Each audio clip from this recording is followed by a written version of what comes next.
Welcome back to the Convo Couch, everybody. This is Pasta Jardula. And I'm Fiorella. And Johnny Sue is on the ones and twos. And in the studio, well, via New Jersey studio, his studio to ours, we have a special guest with us today. We're kicking off our candidate month. We're just doing it live. Here we are with Russ Cirincione. I believe he's from District 6 in the fighting state of New Jersey. Am I right? Exactly right. Yeah, Middlesex, Monmouth counties. Thanks for having me, Pasta and Fiorella. Thank you so much. Awesome. Love the show. Huge fan. It's funny. I lived in Middlesex area for a little bit when I was a kid, actually, for like a year and a half. Johnny did too, but it's interesting. Oh, which towns? I don't remember. Middlesex County. I just don't really remember. So yeah. Probably in district. Yeah. Yeah, in your district that you're running in now. That's funny. So fam. Yes. Fam. So yesterday were the debates, and what did you think about the debate yesterday? I am glad that the media couldn't protect some of their main candidates from the other majority candidates, according to polls. Yeah. I think Bernie absolutely had some great mic drop moments as usual. Mm-hmm. And, I really think Andrew Yang performed pretty well as well, even with his 10 minutes of airtime. Mm-hmm. Yeah. Yeah, it was very noticeable that they gave him the least airtime. Surprisingly, Bernie Sanders, who has been treated up until this point, I think even still as a second tier candidate, who's now like a front runner. He's winning California right now. He had the most time, and that was really surprising because that was the first time that happened. But how did you feel about the discussions? So I think that they were more substantive than usual, and I liked that. Mm-hmm. I think some of the moderators kind of had a disdain for some candidates, and it kind of showed, which was disappointing. Yeah. But I think with many of the candidates kind of surprised me with coming out with certain positions that kind of seemed like we've heard them before from Bernie. Yeah. A lot of people are pretty much talking about his platform and how their platform compares to him, which I think is a great sign for Bernie in the polls. So yeah. So you talk about a lot of these candidates, they pretty much are mimicking Bernie Sanders right now because it's the popular, cool thing to do. What are your three main issues for you and why you decided to run? Well, I decided to run really for many reasons, but primarily how it really upsets me how broken our government has become. We are essentially an oligarchy where our representatives respond to the donor class, the billionaires, more than they do to the will of the people. For instance, a Green New Deal polls in my district with Democratic voters at 84%. Wow. 84% is a mandate. That means the Green New Deal should be passed today. At the very least, the representative from my district should be fighting for that. But, instead, they always have to be concerned with their donors, the fossil fuel companies, but that should not matter in politics. I want to be a servant of the people here and really respond and listen to everyone in my district and fight for the things that they believe in that are right for our country.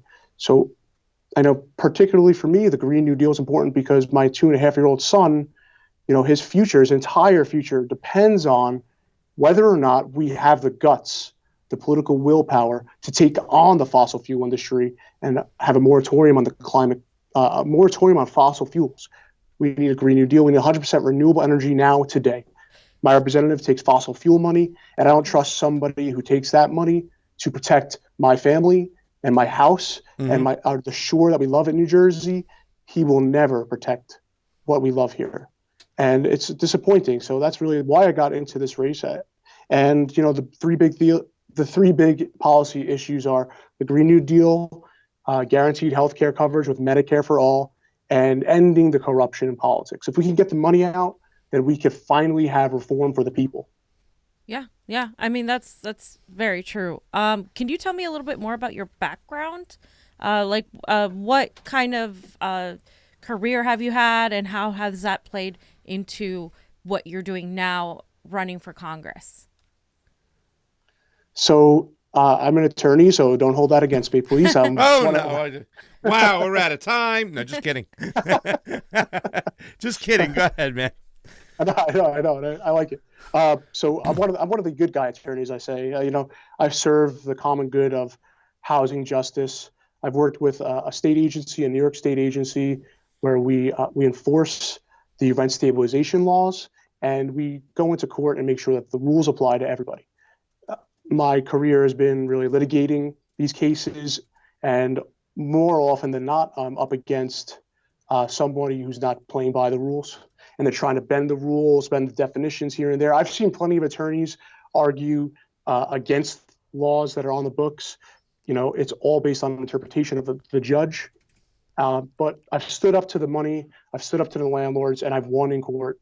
And I've been really lucky. I've been able to draft some legislation and have a little bit of an influence on bills that have become law. And one law that just was passed protects consumers and tenants from scams and fraud. So I'm really happy about that and fighting for the people in my job. As a public servant, I strongly believe that we should have in our government, all levels of government, a duty of loyalty to the people that we're supposed to serve. And that's what I'm going to take from my experience as an attorney, drafting legislation and being a litigator. I have no problem standing up to anybody and telling them my thoughts, my beliefs. And, as an attorney, I'm also a union guy. I'm represented by a union. I think we should have unions representing people across this country at a far greater rate. So I'll always be fighting for working people and, the people who really are struggling to get by. I see on your issues page, and you said all these things, the Green New Deal, Medicare for All, ending corruption. But I always tell people I'm a civil liberties guy. Really, that to me is one of the most important things, that and election integrity. And I see you have here the Digital Rights Privacy Act. Why don't you describe a little bit about what that is and how you would fight for civil liberties for guys like me or girls like me, grandmas like me, who really say that's one of the most important things out there right now? You're right. It is super important. Basically, we have no protections of our personal private lives on the internet. Everything that we do is tracked. Companies can buy every bit of information about us that we don't even know about ourselves, really. They use that information to predict our behavior, to target us in different ways. And we're being exploited on the internet in ways that we can't even imagine. Edward Snowden talks about this a lot. And he's one of my influences because we need the rights to our information online. We deserve the right to be forgotten. We deserve to know where our information is going. And if other companies are profiting off of the data about us, we should get compensated for it. We should have the right to control that information. So that's really what we're trying to do here, is protecting our civil liberties online as well. Wow, I've never thought about that. The compensation for our information. I mean, that's wow. That's like Cambridge Analytica's got to cut us a check, fam. Yeah. They owe us some cash over here. That's awesome. How do you feel about? Oh, go ahead. Even if you don't want the money, you don't have to take the money. You could say, I don't want anybody knowing anything about my private online life. That's what we should have, the ability to do that. They do something similar in the EU, where they could be forgotten if they want to. So. How do you feel then on this note about Julian Assange and what's being done to him as, he's a journalist, and then what was done to Chelsea Manning and other whistleblowers like Edward Snowden? So I think that they're being unjustly imprisoned, and I think that we need whistleblower law strength in the United States, because it's honestly a shame that the only way that we learn about, like, the NSA spying program is through people like Edward Snowden alerting the public. The people, we have the right to know what our government's doing. And it's a shame that these whistleblowers who have leaked information to the public, and so we learn about the government's wrongdoing, that they are the ones that are actually prosecuted. Instead of fixing the problem, like NSA spying is unconstitutional. And Edward Snowden is a patriot that stood up for the people and sacrificed his own life to give us information that we needed about the program. And, what's also ridiculous is the Patriot Act was recently extended by our Congress. It's, to me, this wide-scale spying is a violation of our Fourth Amendment rights. Absolutely. Yeah. So you're saying if you got elected, would you, when it comes to Chelsea Manning, Edward Snowden, maybe Julian Assange, would you publicly call for their release and pardon? Edward Snowden, absolutely, and I believe the others as well. Yeah, because whistleblowers, if we need whistleblowers to learn about the wrongdoings of our government, then we have to protect them instead of prosecuting them. Right. Because they were prosecuted more so for informing us than anything else. So we're big foreign policy people. Recently, Congress just voted to give Donald Trump more trillions of dollars on his bloated military budget. Simultaneously, they're patting themselves on the back about impeachment. How do you feel about that sort of inconsistency, that sort of hypocrisy? It's so hypocritical, right? They're supposed to be the resistance, yet they have no problems with endless war, funding Donald Trump's endless wars, giving him a huge handout with the Space Force. Now he can brag about the Space Force endlessly in his re-election campaign. And I really want to see Democrats legitimately opposing Donald Trump in a stronger fashion. Like the authorization, the NDAA was a terrible handout to Donald Trump. We should be opposing illegal occupations worldwide. We should be reducing the military budget, not increasing it by $50 billion a year. We shouldn't be funding Donald Trump's border wall. As Democrats, we are staunchly opposed to that border wall, right? Why would anybody vote for a bill that gives him the money to do it? Right. And, the impeachment, I've been calling for impeachment, honestly, since like day one of Donald Trump's presidency, but for months in advance, before the whole Ukrainian criminal activity occurred. But to have like 10 or 15 impeachable offenses of Donald Trump, of this president, and to leave all of them on the table without bringing them and instead focusing on the two Ukrainian things, I think is a huge, huge mistake. Yep. I know a couple of prosecutors, and they always state, you always bring the strongest case you have against anybody. Right. And to leave the violations of the emoluments clause, the imprisoning children, that should be an impeachable offense. The massive self-dealing of this president should all be on the impeachment article, the articles of impeachment today. You just talked about the emoluments clause. You talked about kids in cages, but those are also crimes that were committed by Obama, who built those cages, and by Nancy Pelosi and Joe Biden, who their children have prospered off these regime change. Would you be willing to hold them accountable as well? In other words, if we send you to Congress, are you going there to fight the establishment, or are you going to join them? I am 100% anti-establishment when it comes to funding prison camps for children. Like, come on, the people who are trying to come here for a better life do not deserve to be put in a cage. It's a crime against humanity, to be honest. And no matter what side does it, it's still wrong. So to further fund those things and to keep the concentration camps alive is a huge, huge mistake. And honestly, it's a crime against humanity. So no matter who does it, it's still wrong, and we have to be opposing that. And anybody who supports those policies should be opposed. The establishment has been focused on funding endless wars, funding fossil fuel companies, endless corporate tax breaks. These are all things I fundamentally oppose. And it doesn't matter what party, I will oppose anyone who supports those things. What exactly is your political ideology? Do you consider yourself Democrat or Republican? Is it even that important? Obviously, you're running as a Democrat, but are you more of a democratic socialist, or an independent? Do you think that's even important? I don't really like the labels because people tend to pigeonhole candidates into that. But I'm a Democrat, but I'm a democratic socialist.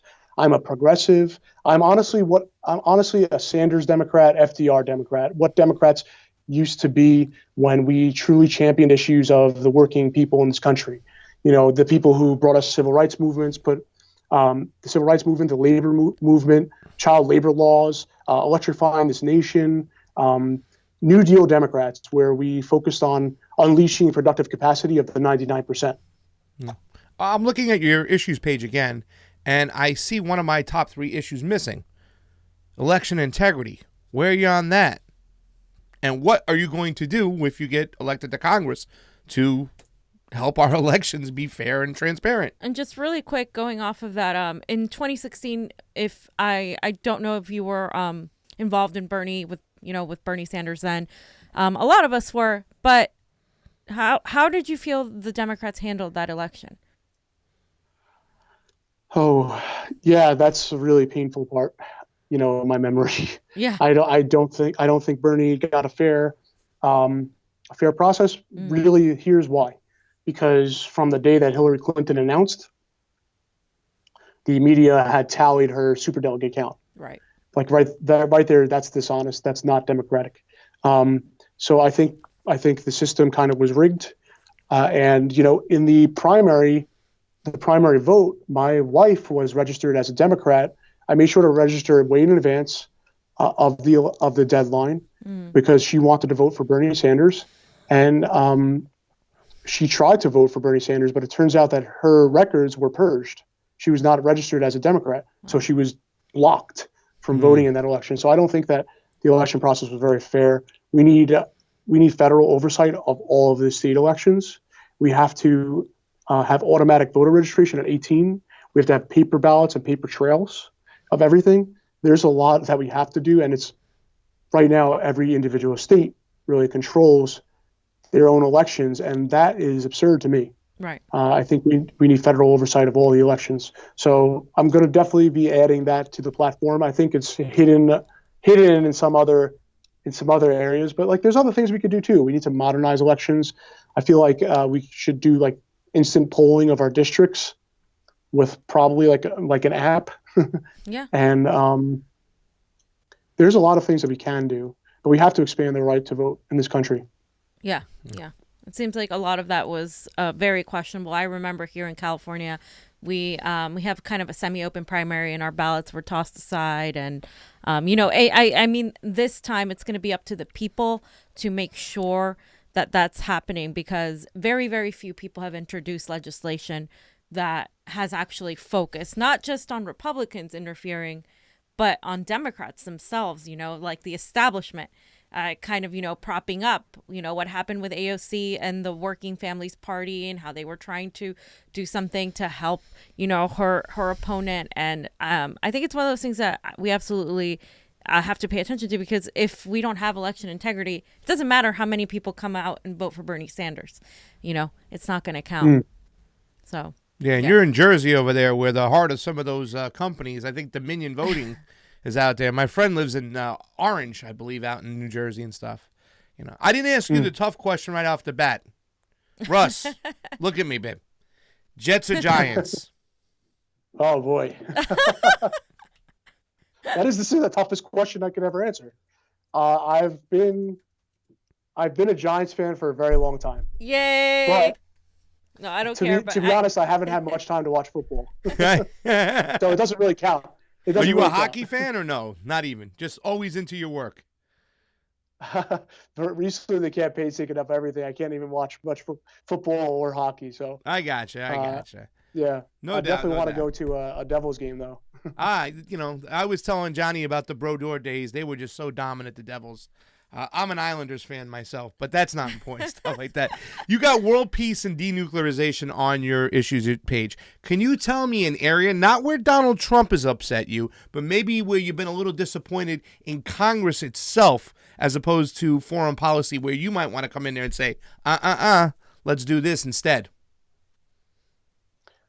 Yeah, well, we have to end the illegal occupations worldwide. America has 800 military bases. And we spend almost 70% of our discretionary budget on war, on endless war.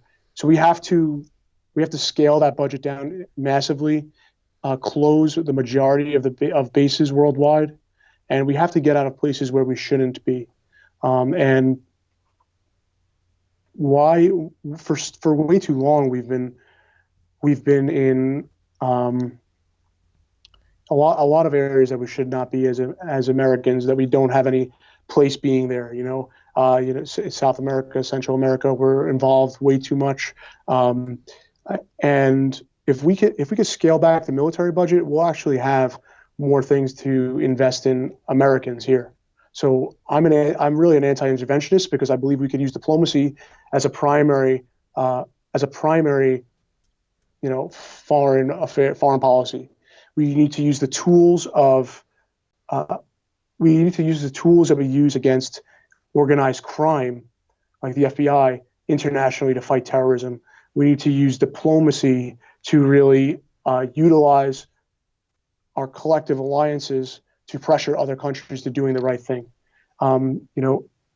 There's so much at stake, and we have very little time to do what we have to do to promote peace worldwide, because we see these various, we see these uprisings all across the planet right now.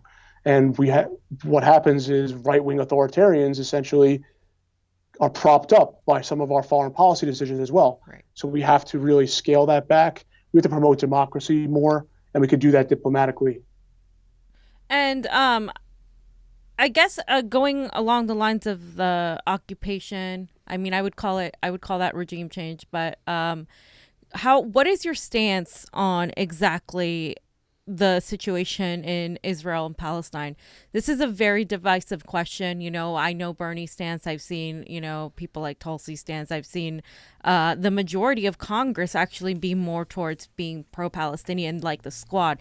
But how do you personally feel about it, and what do you think is, a good answer? Because, I mean, that's one of the toughest questions. What's the solution? It doesn't seem like there's a solution, but. So the United States gives about like $3 billion in aid to Israel every year. I support continuing the aid. However, it's such a big sum of money that Americans, the taxpayers, can demand, and we have the right to demand, that Israel protects the human rights and the rights of democracy and sovereignty for the Palestinians. Okay. Really, we've seen a right-wing Israeli government that has not been concerned with the human rights and the rights of sovereignty for Palestinians. So we need to put pressure on Israel, because we provide a lot of aid.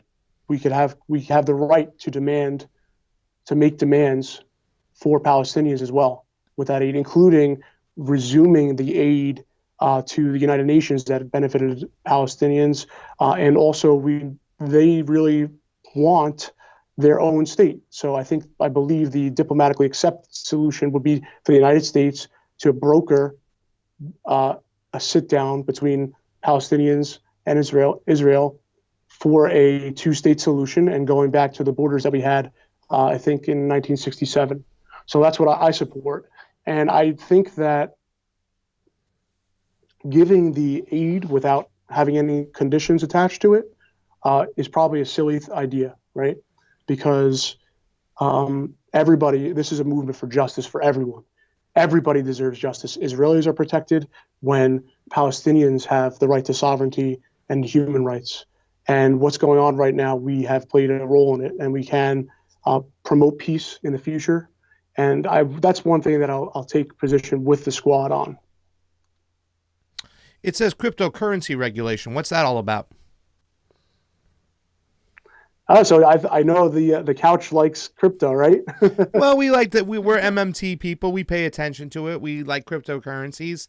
I think cryptocurrency is going to be the way to go around American sanctions. We're sanctioning the hell out of everybody. And yesterday, Joe Biden wanted to sanction China. So I look for cryptocurrencies because it's not like a typical fiat currency like ours. There's actually mathematics backing behind it. So, yeah, the math is crazy too. Yeah. Right?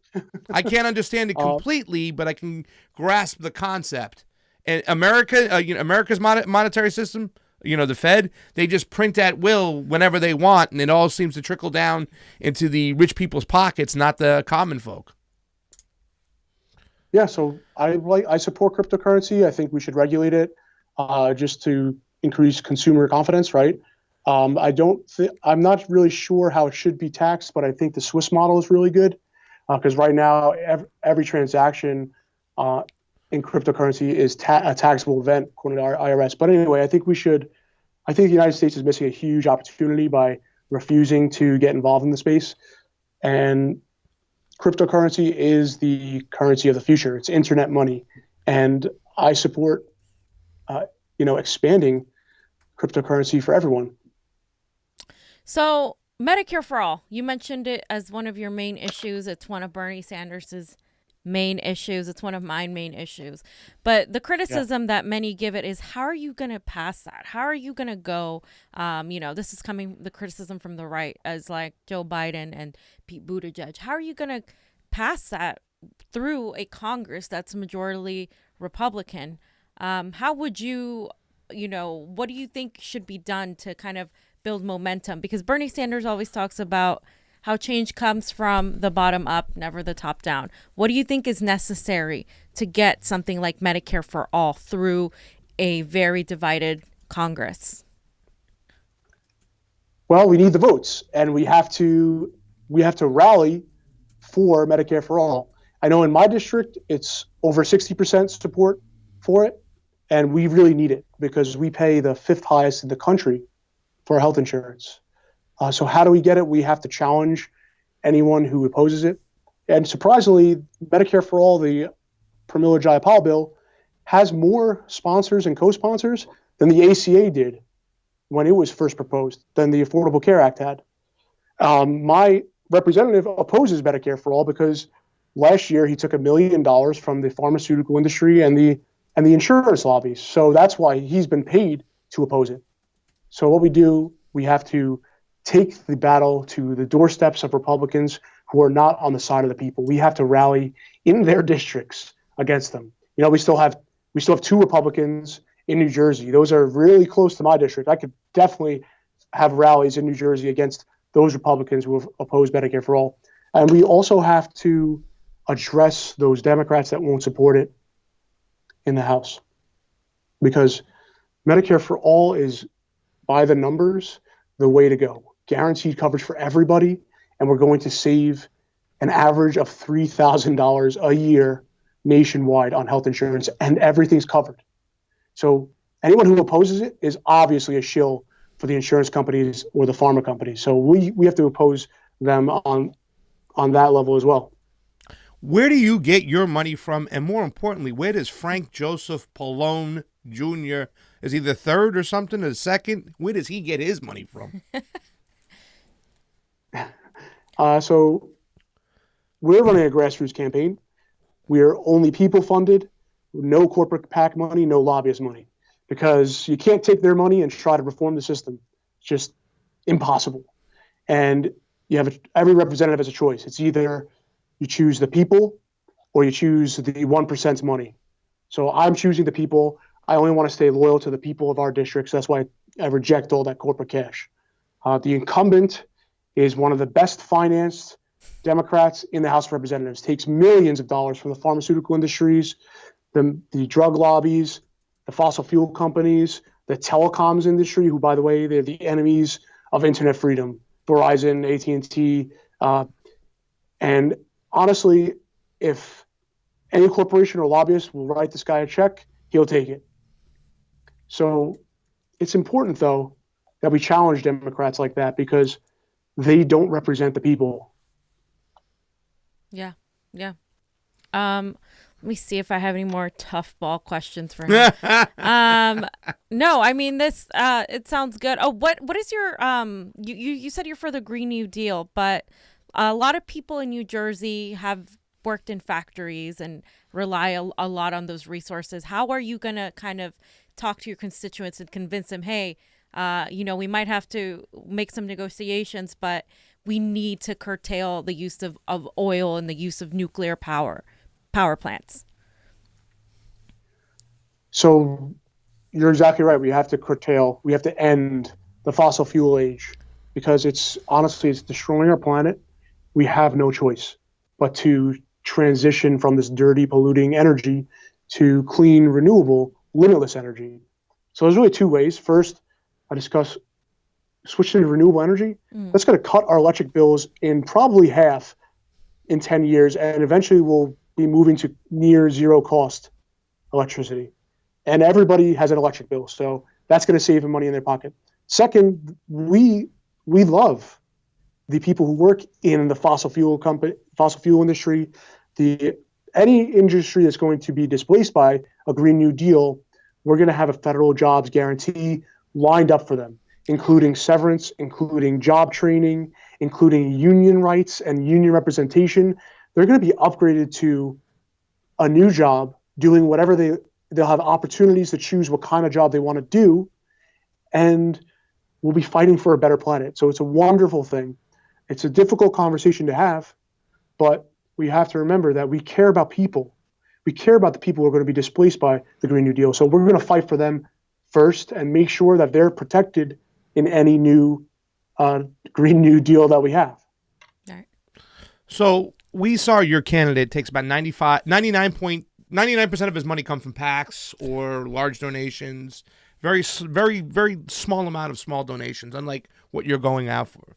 But you go out there, you knock on a door, and somebody opens the door and it's a Republican. And he says, go ahead, Russ, earn my vote.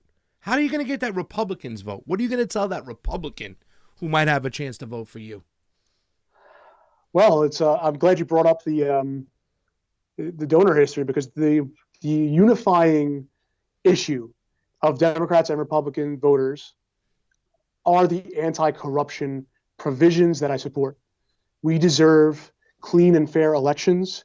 We deserve elections where the billionaires can't buy candidates. We deserve representatives of the people. So I say I want to kick the lobbyists out of Washington. I want to end the influence of money, overturn Citizens United, ban private donations, and fund our elections with democracy dollars. That is a coalition building legislation, right? Because our district is almost plus 10 Democratic. So with a Republican, I say, look, there's going to be a Democrat that represents you in the House of Representatives anyway. Why not support someone who is fighting for a government of, for, and by the people? Because I know that's what you want. That's definitely what you want. That's what I want. That's what we deserve as Americans. The first three words of the Constitution, we the people. Get the money out, and we could start talking about real reform. Yeah, but don't you progressives want open borders? I mean, What are you that was me doing my Republican New Jersey voice. Sorry, don't you progressives want open borders? What about that? Maybe I shouldn't even vote. Well, that's a kind of absurd claim. No, open borders is not what we're saying. We're just saying whoever's coming here should get the proper paperwork immediately and without any condition, so that and welcome our immigrants with open arms and make the process easier. Because right now we have, look, our system's so broken that our government is putting people in cages instead of doing what we used to do. You know, my great-grandparents came here through Ellis Island, and all you had to do was come here on a boat, pass 2 quick tests the same day, and you were given papers that said, welcome to America. That's our nation. We're a nation of immigrants and bringing people together here and welcoming people who want to become Americans with open arms. That should be our policy. You know, also we have to look at climate crisis is one of the reasons that people are coming here in greater numbers. You know, there's droughts, wildfires in the Amazon. I'm not sorry, not wildfires, actual fires being started in the Amazon. There's indigenous people are being attacked in other nations. And we have a lot to look at with our foreign policy. And we have to address the climate crisis if we're going to also address, the mass migrations that we're dealing with today. Right. But why not return to our principles as a nation where my great-grandparents enjoyed the benefit of here? Yeah. We need to fix our immigration system because it's broken. Yeah. It's so funny because I'm laughing because we're two young Italian men, and I know our great-grandparents get it, our grandparents get it, but our parents are like, and I'm sure you know a lot in New Jersey. I got a lot of friends who live right around the corner from you. They don't get it. They're more like they want to build the wall. There's a lot of New Jersey Italian people that I know that voted for Donald Trump, and those are like my immediate family rather than my great-grandparents that came here, like we said, in Ellis Island. Why do you think they're like that? There's honestly one reason, and it's because they're afraid. They're afraid. They've been told that their problems are because of somebody who looks different than them. And that's what the right wing, that's what the Republicans have been doing for decades. And we can counter that by telling them, no, the actual problem is these multinational corporations that dominate our lives and a government that doesn't work for us anymore. So the real problem is we have to address this void of power that we have. Our government, the public, is allowed to make rules for us because we have a constitution that says they have the authority to do so. Corporations, international corporations, do not have that right. Government is the only way that we set the rules that benefit the people. So we have to take back our government from anybody who takes money from the corporations. We have to take back our government so that they fulfill the policies that we support. So we need union rights. We need we need a living wage. We need all of our expenses right now that are treated as commodities have to be treated as public goods to serve us. And the problem is not somebody who looks different than us. The problem is that our government has failed us. So if we address that through a populist platform, we'll win against Republicans. And one last thing to kind of just finish up. What Bernie Sanders went on Joe Rogan. Bernie Sanders went on a Fox News town hall. Do you think that was a good idea? Are you comfortable reaching across the aisle if it's not something like, I'm not saying go talk to, Nazis, but are you comfortable reaching across the aisle? Because if you're running for office, you're running for all Americans. That's true. That's absolutely true. I think it was a good idea that Bernie went on those shows because it's a new audience, right? It's a new audience that doesn't hear his perspective often. And especially for someone running for president, that's how he's going to win. He has to talk to those people too. And right, we're fighting to represent Americans everywhere. I have no problem discussing these things with anyone who wants to vote for me, right?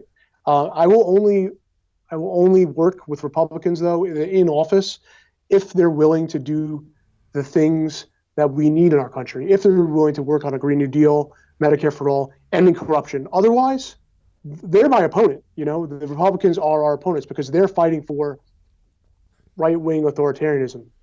We have to challenge them. But we have to also speak to Americans who vote and Americans in our district of both Republican and Democrats. Absolutely.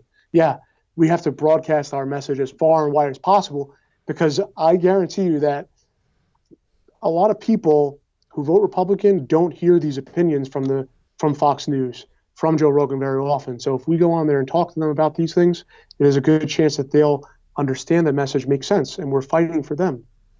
Yeah. So, Russ Cirincione, I think you were an awesome candidate, and thank you so much for coming on the Convo Couch. Get on over to Newark, New Jersey, Tony's Hot Dogs. Tell my boys I said what's up. The best chili cheese dogs. Tony's Hot Dogs in Newark. That is like my best hot dog favorite place out there. But I think that a lot of Republicans, I don't think they stand a chance, sitting through our Thanksgivings. We understand how to talk to the Republicans, man. So thank you so much. Anything else you want to say and tell people where they can go find you? Any last messages? Sure, yeah, thanks. Our website is russforus2020.com, RUSSFORUS2020.com. And I really, really appreciate being here. Thank you, Pasa and Fiorella. Thank you. You are doing great work getting a message out about progressives and supporting, I believe, Bernie, right? Yes, of course.